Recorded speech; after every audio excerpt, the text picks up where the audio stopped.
Tá perto, né, Fabrício Naitsky? Bom dia. Cada vez mais perto. Segura a ansiedade, hein? Tá se aproximando. Olha, a candidata democrata Kamala Harris tenta se distanciar de Joe Biden depois da fala polêmica do presidente americano sobre os eleitores, sobre os apoiadores do Partido Republicano. É sobre isso que o Naitsky vai falar agora. Teve muito incômodo na campanha democrata. A própria vice-candidata teve de se posicionar sobre isso, né? Pois é, pegou muito mal, Olivia. Bom dia para você, Rafael, todos que acompanham o Jornal da Manhã. O Biden sempre pensou muito antes de falar as coisas que ele tem a dizer durante a presidência, durante a campanha presidencial em 2020. E dessa vez ele, de fato, passou do ponto quando chamou os eleitores de Donald Trump de lixo. Isso em resposta àquele comentário feito por um comediante que estava no comício de Donald Trump, chamando o território de Porto Rico de ilha flutuante de lixo. Bom, o que a Kamala Harris disse em relação a isso? Que ela discorda fortemente de qualquer crítica sobre as pessoas baseada em quem elas votam. É uma tentativa da Kamala de fazer ali um afago aos eleitores do Trump, uma sinalização aos eleitores do Partido Republicano, porque aqueles eleitores mais moderados, tanto do Partido Republicano quanto do Partido Democrata, ainda estão em disputa, ainda estão em jogo. Podem acabar votando no partido contrário, no partido oposto, ou podem simplesmente deixar de votar. Então é necessário fazer certas sinalizações nesse momento e o Biden acabou passando do ponto nesse aspecto. Ele, inclusive, falou sobre isso, comentou sobre isso pelas redes sociais ontem à noite, disse que o comentário dele, na verdade, foi uma crítica específica contra o comediante e não contra todo o eleitorado de Donald Trump. Uma tentativa também aí já de suavizar um pouco, colocar panos quentes nessa história, porque a sensação que dava era que no domingo, quando aconteceu esse comentário lá no comício em Nova York, os eleitores latinos estavam todos muito propensos, todos não, mas uma grande parte, propensos a deixar de votar em Donald Trump ou aqueles que estavam indecisos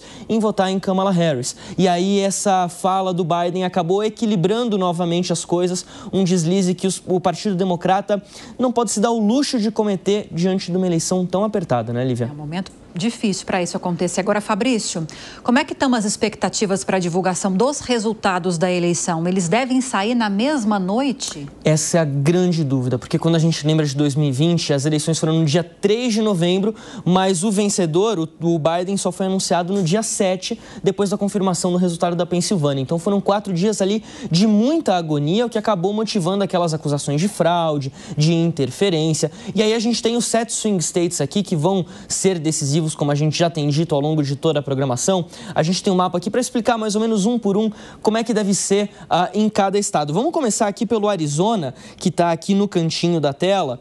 O Arizona, ele tem 90% dos votos feitos de maneira antecipada, a grande maioria por correio. Esses votos que chegam antes, eles já podem ser processados pela Justiça Eleitoral do Arizona. Então, eles já podem começar a contagem antecipadamente, mas os resultados só começam a ser divulgados, claro, depois que as urnas fecham. Então, aqui, de repente, a gente pode ver um processo um pouquinho mais rápido. Só que é importante a gente lembrar aqui de alguns aspectos, e isso vale não só para o Arizona, mas para todos os estados em geral.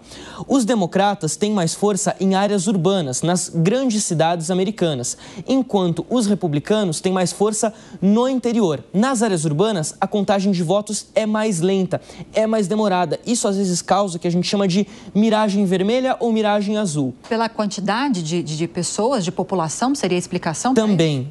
Isso vai de um condado para o outro. Mas quando a gente fala de miragem vermelha ou miragem azul, é o seguinte: quando os primeiros votos, as primeiras urnas contabilizadas indicam que um candidato está na frente, vermelho no caso do republicano, azul no caso do democrata, e aí depois você tem uma virada. Isso aconteceu muito em 2020 e fortaleceu aquelas acusações do Trump sobre uma suposta fraude. Mas quando a gente passa por outros estados, Geórgia, 70% dos votos são antecipados, mas a contagem vem só no dia das eleições. Mas eles podem receber votos de militares e de estrangeiros até 3 dias depois do dia 5.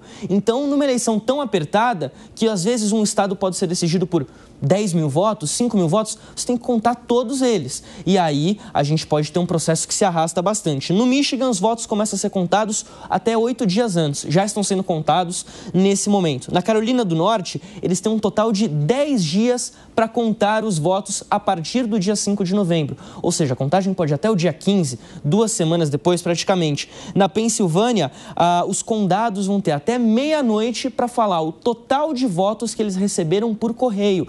Ou seja, eles já vão dar uma dimensão de quantos votos serão contabilizados ao todo para evitar também essas acusações de fraude, essas acusações de que chegaram votos do nada, votos depois, alguma coisa do tipo. E aí, encerrando no estado do Wisconsin também. Então, a expectativa é de que em alguns estados isso possa levar ali talvez 2, 3 dias para ter tudo apurado e, de fato, cada voto pode contar. Ou seja, terça-feira a gente vai começar a contar a história do dia das eleições. Agora, quando que a gente vai terminar de contar essa história? Aí ninguém sabe ao certo. Só para aumentar a nossa ansiedade. E o trabalho também, né, Naitz? Exatamente. Muito obrigada. Até a próxima.